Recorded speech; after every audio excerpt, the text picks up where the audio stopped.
The hardest part was actually not having my mother right there to tell me, don't do this, you know, not having her, oh, I want to go to the show or something, mama, can I have some money? Like, the hardest part was having to do everything myself and not having nobody to look up to and ask them any questions. I had to figure everything out the hard way. I could never see myself at 18 going through what she's going through and still coming to school every day, working every day with no hesitation.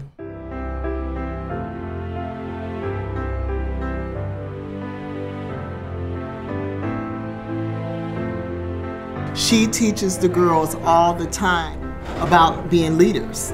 And she always said, you have to be a leader, you have to stand up for what you believe in, because if you don't, you'll fall for anything. And I'm like, wow, this is coming from an 18-year-old. My mom passed. No, we didn't live with my dad. He wasn't able to support us financially, so my sister took us.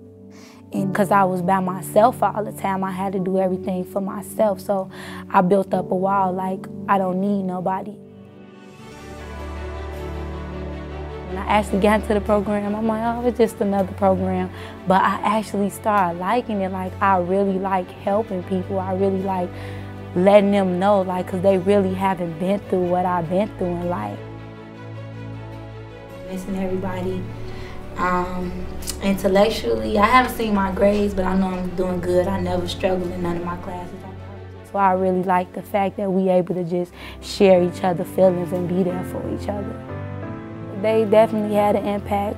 I feel like I'm more positive for the other girls, but at the same time, they good to be there for me too, for me to express myself and to open up and stuff like that. But yeah, they had an impact on my life, and I'm sure there's more to come, as the session goes on.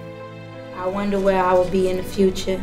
I hear my mom's voice guiding me. I see my mom's face. I want to be successful. I am strong and determined.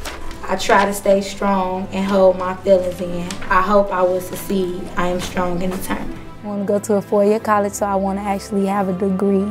You gotta have perseverance. Keep going, don't give up, because eventually things gonna get better. The more you go through, the more you know. To be a young lady and going through what she's going through is just amazing, whereas she's teaching us. And I want you to think about all the stuff that we've learned from integrity, accountability, positive anger expression, and self-determination, especially the last one. You ready? 2, 3. There you go. Straighten them out. Paul started with us last year. He needed some help in some areas for sure. Back then, I used to be like the violent type. Having problems at home, not having like people there, to like calm me down or things like that. Personally with him, I do know he has a mother and a sister. He's the older brother at home because his other brother is incarcerated. I know that's something that he talks about a lot in the groups. I actually look up to him. To this day, I still look up to him no matter what. I mean, people might say he's done bad things and stuff like that, but I mean, if you were me in my position, you would understand. I think more than anything, he looked up to him a lot. More than anything, he was his older brother, so he felt like he wanted to emulate him in so many ways.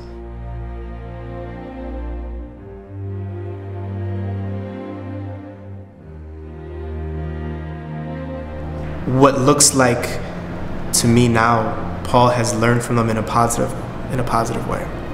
He hasn't tried to emulate him any longer, as far as the choices that made him, for him to get there.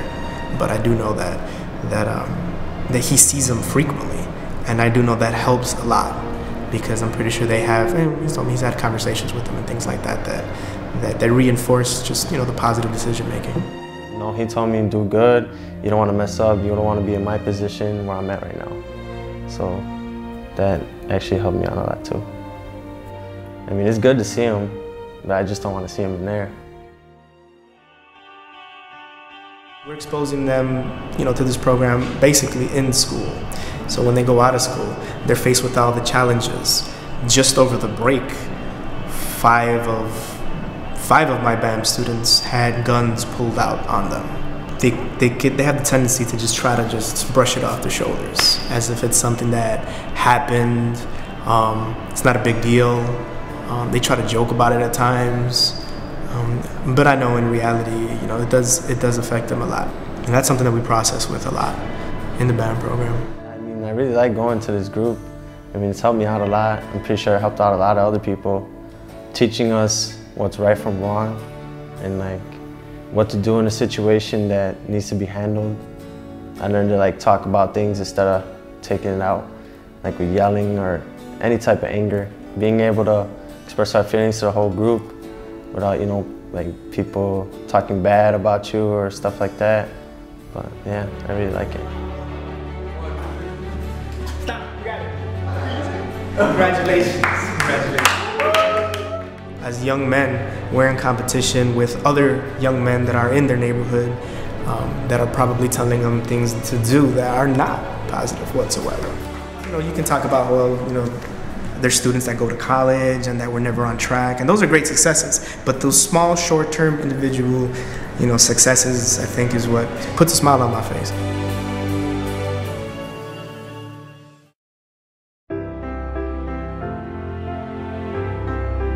Well, Project Strive actually stands for Strategies to Rejuvenate Values and Interests in Education, which that's a big acronym for we try to do whatever it takes in order for them to cross the stage and be better in their lives. So we do home visits, we do counseling, we do career planning.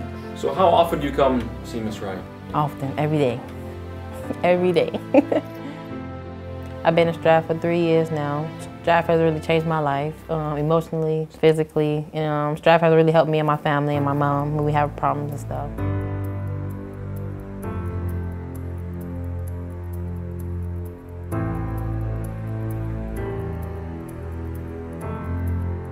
When Tina was going through her hardship, she kind of said to me,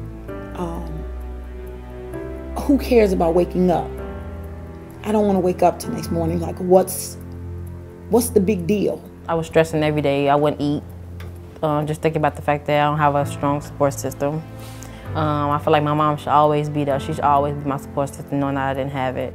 It was more than just me coming in, talking about her career plan. This kid really needed some support, major support, in order to help her want to wake up in the morning. Like, I need help, because the main person I was looking for was my mama.